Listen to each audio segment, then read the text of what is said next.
আসসালামু আলাইকুম ভিউয়ার্স, আজকে দেখাবো সকালে ঘুম থেকে ওঠার পর কী খাইলাম আর কি। সকালে ঘুম থেকে ওঠার পর বাজারের দিকে গেলাম, বাজারের দিকে যাইয়া মানে একটা কেক আর একটা হচ্ছে কোল্ড ড্রিঙ্ক নিছি, নেওয়ার পর আসতেছি। একটা জিনিস সৌদি আরবে এসে সব নিয়ম কারণেই ভালো লাগলো, কিন্তু একটা জিনিস দেখে আমার খুব খারাপ লাগলো।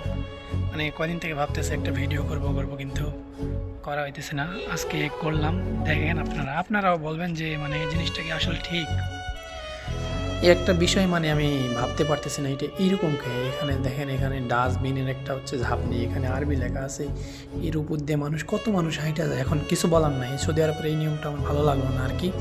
যাই হোক, তারপরে বাজারের দিকে যায় একটা গোল্ড রেড আর একটা কেক নিলাম। এই দুইটার দাম বাংলায় প্রায় 190 টাকা।